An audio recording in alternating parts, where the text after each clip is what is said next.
Ce document est produit par l'Université Joseph Fourier Grenoble 1 en collaboration avec la région Rhône-Alpes et l'Université numérique francophone des sciences de la santé et du sport. Le second chapitre de ce cours de cinétique porte sur les catalyseurs. Nous parlerons rapidement aussi de l'activation photochimique. Voici le plan du cours. Après une introduction, pour vous montrer l'intérêt des catalyseurs, ce cours sera divisé en deux sections. La première porte sur la catalyse et la seconde sur l'activation photochimique. La section 1 décrira ce qu'est un catalyseur, l'action catalytique, caractéristiques et mécanismes, et enfin les différents types de catalyse, homogène, hétérogène et enzymatique. La section 2 décrira rapidement le principe de l'activation photochimique. Nous avons vu au chapitre 1 que la vitesse d'une réaction dépendait de la concentration en réactif et également de la température. Il existe deux autres manières d'augmenter la vitesse de certaines réactions, sans agir ni sur la concentration des réactifs ni sur la température. Ces deux manières sont la catalyse, c'est-à-dire l'intervention d'un catalyseur, et l'activation photochimique, c'est-à-dire l'intervention de la lumière. Dans les deux cas, les effets obtenus peuvent aller jusqu'à rendre pratiquement instantanées des réactions inobservables, tant elles sont lentes dans les conditions normales. Cette analogie d'effets entre ces deux techniques nous conduit à les traiter ensemble, mais ces deux techniques présentent pour autant une différence fondamentale. Un catalyseur réduit les besoins en énergie d'une réaction, mais n'en apporte pas, alors que l'activation photochimique apporte une partie de l'énergie dont elle a besoin. La lumière est en effet une forme d'énergie, alors qu'un catalyseur n'en est pas une. La catalyse présente une grande importance industrielle. Les procédés de fabrication y font très largement appel pour rendre des réactions aussi rapides que possible sans élever la température et augmenter leur sélectivité. Elle peut donc augmenter fortement la rentabilité de ces procédés grâce à des économies de temps et d'énergie. Par ailleurs, les processus biochimiques fondamentaux de la vie sont pratiquement tous constitués de réactions catalysées. La catalyse a donc aussi une très grande importance biologique. Dans ce domaine, la photochimie joue également un rôle capital par le processus de la biosynthèse. Un catalyseur est une espèce qui accélère une réaction et que l'on retrouve non transformée chimiquement en fin de réaction. Un catalyseur ne figure pas dans l'équation de la réaction qu'il catalyse. L'action d'un catalyseur sur une réaction s'appelle une catalyse de cette réaction. Voici un exemple très représentatif. Le dihydrogène H2 et le dioxygène O2 peuvent en principe réagir pour former de l'eau. Mais un mélange de ces deux gaz à la température ambiante n'est apparemment le siège d'aucune réaction.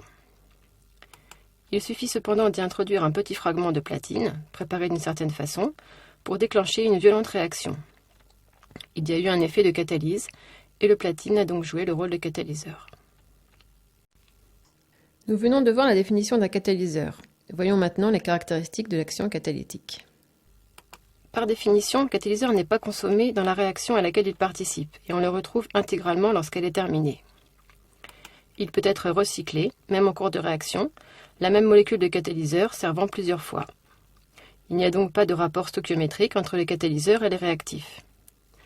Il en résulte en particulier qu'un catalyseur peut parfois agir même s'il est en très faible quantité par rapport au réactif. Dans certains cas, il est actif même à des concentrations de l'ordre de 10-8 mol par litre. Un catalyseur ne modifie pas les conditions thermodynamiques d'une réaction, c'est-à-dire sa possibilité de se réaliser spontanément ou la nature de l'état final, mais seulement ses conditions cinétiques. En particulier, si la réaction est inversible et incomplète, conduisant à un équilibre chimique, la présence d'un catalyseur ne modifie pas la composition finale du système en équilibre. Elle permet seulement d'atteindre plus rapidement cet état d'équilibre. Exemple, la catalyse par H+ de l'estérification ne change rien au fait que les 2/3 seulement d'un alcool s'estérifient. Un catalyseur est sélectif. Quand plusieurs réactions spontanées peuvent se dérouler à partir des mêmes réactifs, il est possible, grâce à un catalyseur convenablement choisi, d'accélérer sélectivement l'une des réactions. Ainsi, en utilisant différents catalyseurs, à partir des mêmes réactifs de départ, on pourra orienter la réaction vers différents produits finaux. Pour bien distinguer le catalyseur des réactifs, on l'indique généralement au-dessus de la flèche de l'équation, comme dans cet exemple. La réaction de décomposition du peroxyde d'hydrogène, aussi appelé eau oxygénée, 2H2O2 donne 2H2O plus O2, est catalysée par les ions Fe2+. La vitesse d'une réaction dépend de la fréquence des collisions efficaces entre les réactifs. Celle-ci est elle-même déterminée par plusieurs facteurs, dont l'énergie d'activation et la proportion de molécules possédant une énergie cinétique suffisante. Il y a donc a priori deux façons d'accélérer une réaction. Augmenter l'énergie cinétique des molécules en élevant la température et abaisser l'énergie d'activation. C'est de cette façon qu'intervient un catalyseur. Il agit en abaissant l'énergie d'activation de la réaction. Par exemple, si la réaction est constituée de plusieurs réactions élémentaires successives avec une étape lente, le catalyseur peut rendre possible un autre trajet permettant d'éviter l'étape lente, cinétiquement déterminante de la réaction non catalysée. Dans le cas simple d'une réaction élémentaire, donc en une seule étape, voyons sur cette figure comment se traduit l'effet du catalyseur. La courbe A correspond au profil énergétique de la réaction non catalysée, c'est-à-dire l'énergie potentielle en fonction de la coordonnée de réaction, comme nous l'avons vu au premier chapitre. Son énergie d'activation est notée EA. La courbe B correspond à la réaction catalysée. Il y a eu stabilisation du complexe activé et donc diminution de l'énergie d'activation, EA', est inférieure à EA. Ici, cela s'est produit sans modification du nombre d'étapes. Dans le cas de la courbe C, par contre, il y a catalyse par modification du nombre d'étapes. En effet, on voit qu'on a formation transitoire d'un intermédiaire. La réaction élémentaire a été transformée en réaction complexe. Ceci a pour effet ici de réduire encore plus l'énergie d'activation et de rendre la réaction encore plus rapide. Dans tous les cas, l'énergie de réaction, ΔE, qui correspond à la différence entre l'énergie des produits et celle des réactifs, reste inchangée, de sorte que les conditions thermodynamiques de la réaction ne sont pas modifiées. Il faut également savoir que tout catalyseur d'une réaction est aussi catalyseur de la réaction inverse, car les énergies d'activation des réactions dans un sens ou dans l'autre sont réduites de la même manière par le catalyseur. Les catalyseurs peuvent être très efficaces. L'énergie d'activation de la décomposition du peroxyde d'hydrogène en solution, par exemple, est égale à 76 kJ par mol. Et à température ambiante, la réaction est lente. Si on ajoute une petite quantité d'ion iodure, I-, l'énergie d'activation est abaissée à 57 kJ par mol, et la constante de vitesse est multipliée par un facteur 2000.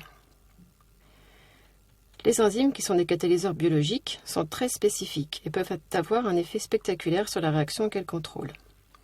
Par exemple, l'enzyme catalase abaisse à 8 kJ par mol l'énergie d'activation de la décomposition du peroxyde d'hydrogène, ce qui correspond à une accélération de la réaction d'un facteur 10 puissance 5 à 298 Kelvin. Nous venons de voir que l'effet d'un catalyseur était l'abaissement de l'énergie d'activation globale de la réaction. Voyons maintenant l'effet sur la constante de vitesse et ce qui en découle. Un catalyseur accélère la réaction, donc la constante de vitesse augmente. Revenons à la relation traduisant l'évolution de la constante de vitesse de la réaction avec la température, c'est-à-dire la loi d'Arrhenius, que nous avons vue au chapitre 1. ln de K est égal à ln de A moins EA sur RT. Vous vous souvenez donc que si on trace ln de K en fonction de 1 sur T, on obtient une droite, à la condition bien sûr que l'énergie d'activation soit considérée comme constante dans le domaine de température considéré, ce qui sera toujours le cas dans les exercices que vous aurez à résoudre.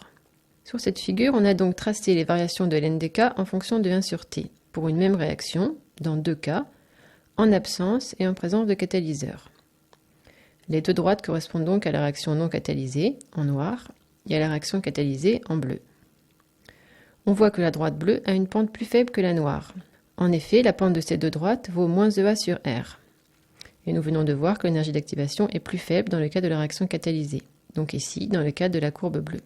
Supposons qu'on fixe un domaine d'étude de la réaction, c'est-à-dire que l'on souhaite que la constante de vitesse soit comprise entre deux valeurs limites, K1 et K2, ce qui se traduit sur le graphique par les deux valeurs limites, ln de K1 et ln de K2. On constate que pour la courbe bleue, les valeurs de 1 sur T correspondantes sont plus élevées que pour la courbe noire. Si les valeurs de 1 sur T sont plus grandes, cela correspond à des températures plus faibles. La température à laquelle on peut travailler est donc plus faible dans le cas d'une réaction catalysée que dans le cas d'une réaction non catalysée. Un catalyseur permet donc de pouvoir réaliser une réaction à une même vitesse, mais en chauffant beaucoup moins. Inversement, on peut montrer sur cette figure qu'en travaillant à la même température, la réaction catalysée aura une constante de vitesse plus grande que la réaction non catalysée. La réaction catalysée conduira donc plus rapidement au produit. Pour analyser de façon plus précise le rôle d'un catalyseur, Il faut faire une distinction entre trois types de catalyse: homogène, hétérogène et enzymatique. Lorsque le catalyseur appartient à la même phase que les réactifs, la catalyse est dite homogène. Lorsque le catalyseur appartient à une phase différente de celle des réactifs, la catalyse est dite hétérogène. Lorsque le catalyseur est une enzyme, la catalyse est dite enzymatique. C'est le cas de la plupart des réactions qui se produisent dans le milieu vivant. Les enzymes pourraient aussi être classées comme des catalyseurs homogènes, puisqu'elles sont dans la même phase que les réactifs. Cependant, nous préférons traiter la catalyse enzymatique à part, car il s'agit vraiment d'un type de catalyseur à part entière.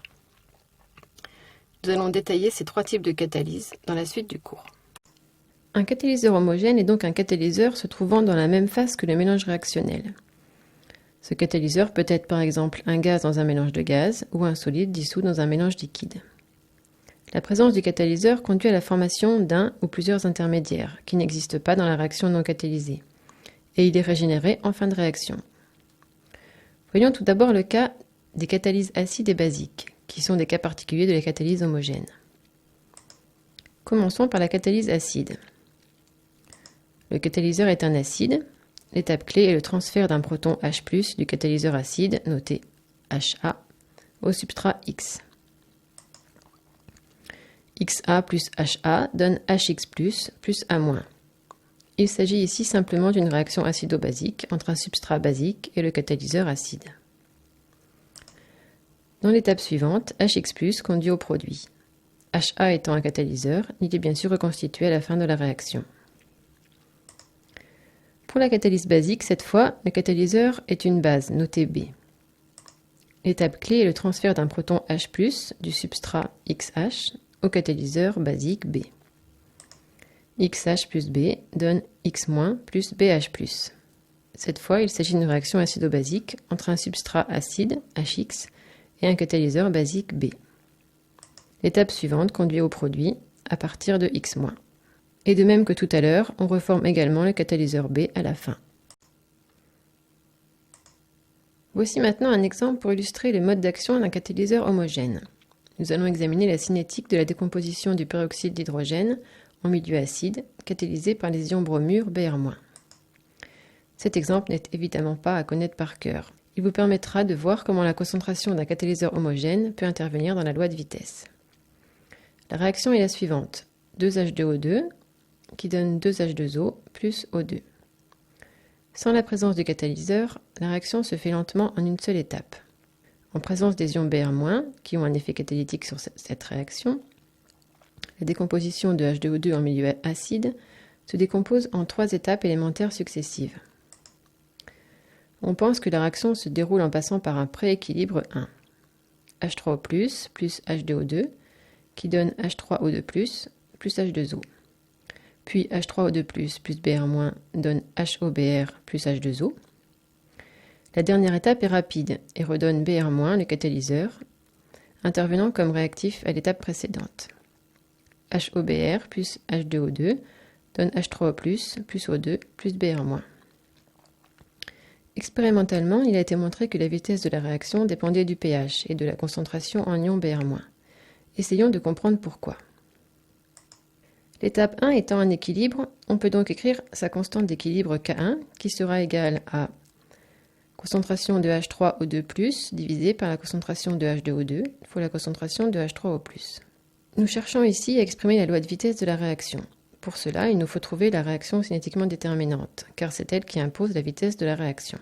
Nous avons vu au chapitre 1 qu'une étape est cinétiquement déterminante si toutes celles qui la suivent ont une constante de vitesse plus grande que la sienne. Ici, nous savons que l'étape 3 est rapide. Sa constante de vitesse sera donc plus grande que celle des étapes 1 et 2. La réaction cinétiquement déterminante sera donc l'étape juste avant cette étape 3, c'est-à-dire l'étape 2. La loi de vitesse de l'étape 2 s'écrit V2 est égal à K2 fois concentration de H3O2+, fois concentration de Br-, puisque H3O2+, et Br- sont les réactifs de cette réaction élémentaire. La vitesse de la réaction globale, V, est donc égale à la vitesse de la deuxième étape, V2, puisque c'est l'étape cinétiquement déterminante. Donc V est égal à V2 est égal à K2 fois H3O2+, fois Br-. En utilisant la constante d'équilibre K1, on peut exprimer la constante en H3O2+, en fonction de celle des réactifs. On obtient V est égal à K2 fois K1 fois concentration de H2O2 fois H3O+, fois Br-. On reconnaît ici une loi de vitesse avec un membre constant, K2 fois K1, multiplié par les concentrations de H2O2, H3O+, et Br-. Ce membre constant, K2 fois K1, correspond donc à une constante de vitesse apparente, et on peut le noter K apparent, qui est donc égal à K1 fois K2. On obtient donc V est égal à K apparent fois H2O2 fois H3O+, fois Br-. Cette loi de vitesse est bien en accord avec les variations observées de la vitesse en fonction de la concentration en Br- et du pH de la solution. Le pH intervient ici par l'intermédiaire de la concentration en H3O+.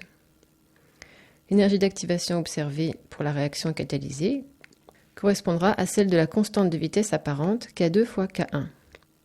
En absence d'ion Br-, la réaction ne peut pas suivre le même chemin réactionnel et l'on observe une énergie d'activation différente, nettement supérieure.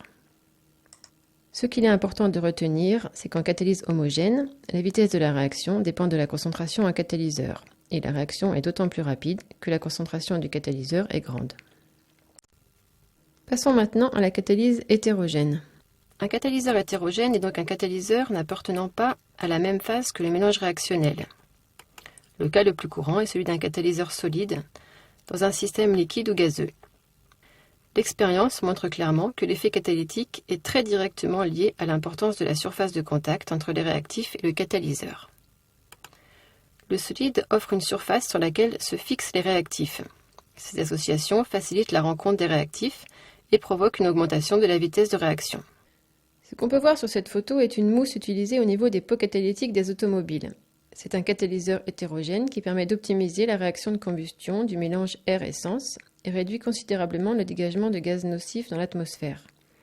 La structure en mousse permet d'obtenir une grande surface de contact entre les réactifs et le catalyseur. Pour illustrer l'importance de la mise en forme du catalyseur solide, prenons l'exemple de l'hydrogénation de l'éthylène, CH2, double liaison CH2, pour donner l'éthane, CH3, CH3. Cette réaction n'est pas catalysée par un morceau de nickel. Mais la même masse de nickel, sous forme d'une poudre fine, a une activité catalytique. Les réactifs et le catalyseur ne peuvent se rencontrer qu'à la surface du solide. Et celle-ci augmente chaque fois qu'on le fragmente davantage, ici en utilisant une poudre fine. Les étapes d'une réaction catalysée par un solide sont décrites sur cette figure. 2 molécules de réactifs s'adsorbent sur la surface du catalyseur. La réaction a lieu entre 2 molécules adsorbées au voisinage l'une de l'autre à la surface, pour donner une sorte de complexe activé auquel le catalyseur participe également. L'état particulier dans lequel se trouvent ces molécules a pour effet de diminuer l'énergie d'activation de la réaction, qui est donc rendue plus rapide. Lorsque la réaction a lieu, les molécules nouvellement formées, c'est-à-dire les produits de la réaction, quittent la surface du catalyseur et sont remplacées par d'autres molécules de réactifs. En catalyse hétérogène, la vitesse de la réaction dépend donc de la surface du catalyseur, et la réaction est d'autant plus rapide que la surface du catalyseur est plus grande. La préparation d'un catalyseur solide, très actif, suppose donc la possibilité de l'obtenir sous une forme présentant une grande surface. Poudre, fil métallique, dépôts pulvérulents sur un support, etc. La surface active est encore plus grande si les grains sont poreux, car les cavités internes permettent de décupler la surface offerte. On arrive ainsi à obtenir des surfaces utiles pouvant atteindre une centaine de mètres carrés par gramme de catalyseur. L'activité catalytique d'un solide pour une réaction donnée dépend évidemment de sa nature chimique, mais aussi de sa structure cristalline, car celle-ci détermine les distances entre les sites actifs de sa surface, sur lesquels peuvent se fixer les réactifs. Voyons maintenant la catalyse enzymatique, dans laquelle l'effet catalytique est assuré par une enzyme. Les enzymes sont des catalyseurs biologiques homogènes. Ces composés très répandus sont des protéines ou des acides nucléiques particuliers qui contiennent un site actif où se fixe le substrat, le réactif, et où s'opère la transformation en produit. L'action des enzymes est caractérisée par une remarquable efficacité. La vitesse de certaines réactions peut être multipliée par un facteur atteignant 10 puissance 10. Comme pour tout catalyseur, le site actif retrouve son état initial après libération des produits. La structure du site actif est spécifique vis-à-vis de la réaction qu'il catalyse. Les sites actifs des catalases, par exemple, présentent des ions des métaux du groupe D appropriés pour fixer le substrat et pour faciliter les réactions de transfert d'électrons qui conduisent à la décomposition de H2O2. Les réactions catalysées par les enzymes sont sujettes à être inhibées par des molécules qui interfèrent dans la formation du produit. Beaucoup de composés thérapeutiques agissent de cette façon. Ainsi, une méthode importante de traitement du syndrome d'immunodéficience acquise, le SIDA, consiste à administrer régulièrement un inhibiteur de protéase spécialement adapté. Nous n'allons pas entrer ici dans le détail du mécanisme de la catalyse enzymatique, appelée catalyse de Michaelis-Menten, puisque celui-ci est déjà traité dans le cours de biochimie. Suivant ce mécanisme, il se forme dans une première étape, qui est un équilibre, un complexe enzyme-substrat, noté ES, entre l'enzyme E et le substrat S. Puis le substrat est libéré, soit inchangé, soit sous forme de produit P. Les constantes de vitesse sont notées K1 et K-1 pour la première étape et K2 pour la deuxième étape. La vitesse de formation du produit par ce mécanisme s'écrit alors V égale K2 fois concentration de ES. La vitesse écrite sous cette forme est peu intéressante car on ne peut pas facilement avoir accès à la concentration en complexe ES. Nous allons donc chercher à exprimer cette concentration à partir des concentrations initiales en enzymes et en substrat et des trois constantes de vitesse K1, K-1 et K2. Un moyen assez facile d'exprimer la concentration ES en fonction des autres paramètres est d'appliquer l'approximation de l'état quasi-stationnaire, AEQS. Le principe de l'AEQS que nous avons vu au chapitre 1 est de considérer que la concentration de l'espèce, ici ES, varie peu au cours de la réaction, et donc que sa dérivée restera à peu près égale à 0. On écrit donc pour commencer l'expression de la dérivée de la concentration ES par rapport au temps, d2S sur dt. Cette dérivée sera la somme de trois contributions qui correspondent aux trois étapes dans lesquelles intervient ES. L'équilibre 1 dans le sens 1, qui forme ES à partir de E et S, avec une constante de vitesse K1. L'équilibre 1 dans le sens moins 1, qui consomme ES avec une constante de vitesse K-1. Comme il s'agit d'une consommation, on applique un signe négatif. La réaction 2, qui consomme ES avec une constante de vitesse K2, d'où le signe négatif. Ceci donne donc d2S sur dt est égal à K1 fois E fois S, moins K-1 fois concentration de ES, moins K2 fois concentration de ES. Comme on applique la EQS à ES, cela signifie que cette expression est égale à 0. On peut donc exprimer la concentration de ES en fonction de celle de E et S et des constantes de vitesse. D'où concentration de ES est égale à K1 sur K-1 plus K2 fois concentration de E fois concentration de S. Pour exprimer la loi de vitesse en fonction des concentrations d'enzymes et de substrats introduits, c'est-à-dire les concentrations initiales, on écrit que la concentration initiale en enzyme est égale à la concentration en enzyme libre plus la concentration en complexe ES, soit E0 est égal à E plus ES. En effet, ce que l'on met au départ d'enzyme se retrouvera soit sous la forme d'enzyme libre, E, soit sous la forme de complexe ES. En ce qui concerne S, on peut écrire que la concentration de S ne varie presque pas au cours de la réaction, car le substrat est généralement en large excès par rapport à l'enzyme. D'où concentration de S initiale est égale à concentration de S. On peut donc exprimer la concentration de ES de la manière suivante. ES est égal à E0 divisé par 1 plus K-1 plus K2 divisé par K1 fois 1 sur S0. En reportant ce résultat dans l'expression de la vitesse, on obtient l'équation de Michaelis-Menten pour la vitesse de la réaction enzymatique. V est égal à K2 fois E0 divisé par 1 plus K-1 plus K2 sur K1 fois 1 sur S0. La constante K-1 plus K2 sur K1 est caractéristique d'une enzyme donnée, agissant vis-à-vis d'un substrat donné. C'est la constante de Michaelis, notée Km. Elle peut aussi être exprimée à partir des concentrations sous la forme Km est égal à la concentration de E fois concentration de S divisé par concentration de ES. Cette constante est donc homogène à une concentration. Je ne vous demande pas de connaître cette démonstration par cœur, mais vous devez comprendre les raisonnements utilisés dans les différentes étapes. Voici une illustration de la catalyse enzymatique. on étudie la transformation d'un substrat S en produit P, catalysé par une enzyme E. Le mécanisme proposé est le suivant, c'est le modèle de Michaelis-Menten. E plus S en équilibre avec ES, puis ES donne P plus E, avec une constante de vitesse K2. Pour une concentration globale en enzyme E0 est égale à 3,8 10-3 mol par litre, les vitesses initiales V0 de disparition du réactif S ont été mesurées à 15 degrés dans le solvant acétone pour différentes concentrations S0. Ces concentrations sont reportées dans le tableau suivant. Question 1. Montrer que la loi de vitesse peut se mettre sous la forme V0 est égal à K4 fois E0 S0 divisé par S0 plus Km. Nous avons établi à la diapositive précédente l'équation de Michaelis-Menten pour la vitesse de la réaction enzymatique. Cela nous donne ceci pour la vitesse initiale. V0 est égal à K2 fois E0 divisé par 1 plus K-1 plus K2 divisé par K1 multiplié par 1 sur S0. En multipliant le numérateur et le dénominateur de cette fraction par la concentration en S0, on obtient V0 est égal à K2 fois concentration de E initiale fois S0 divisé par S0 plus K-1 plus K2 divisé par K1. Cette équation est bien de la forme demandée. V0 est égal à K4 E0 S0 divisé par S0 plus Km, avec K4 égale K2 et Km est égal à K-1 plus K2 divisé par K1.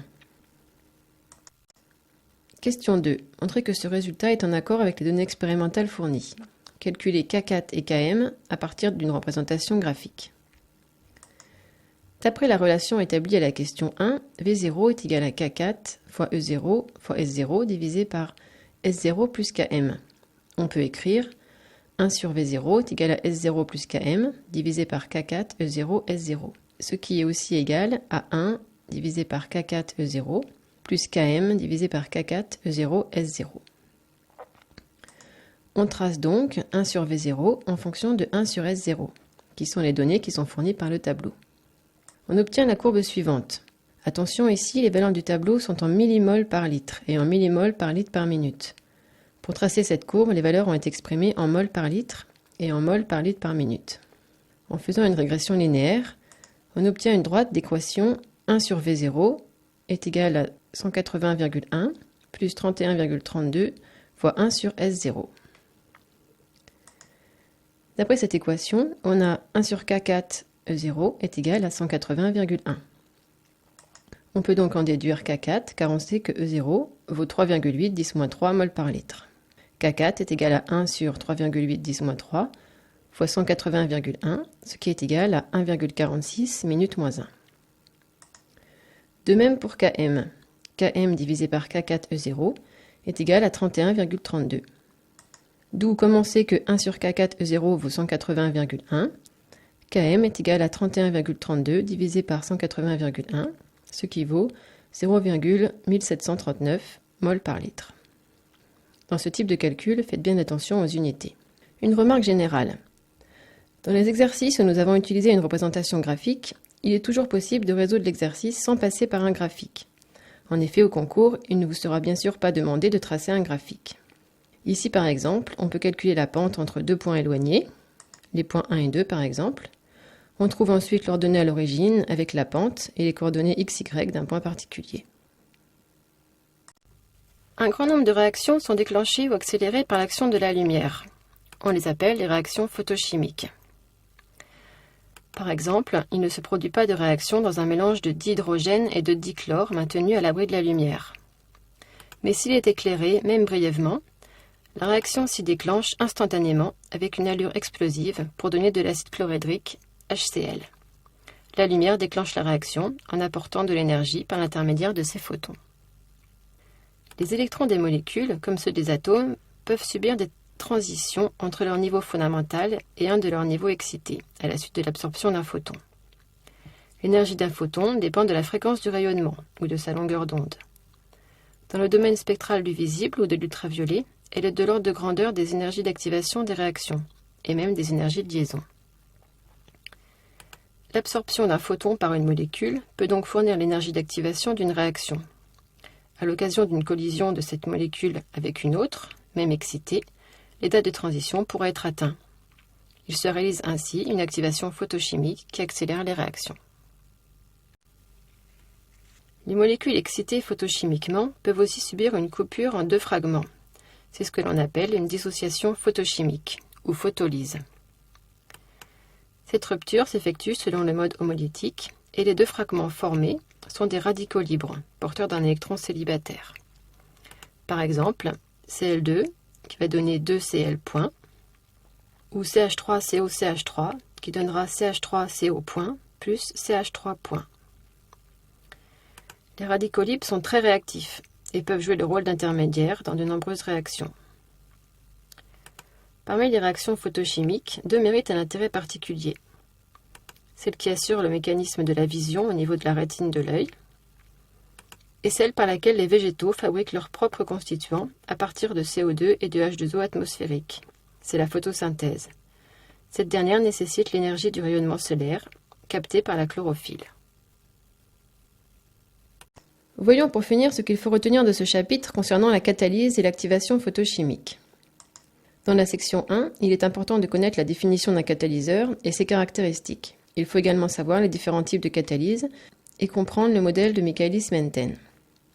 Dans la section 2, il faut connaître le principe de l'activation photochimique.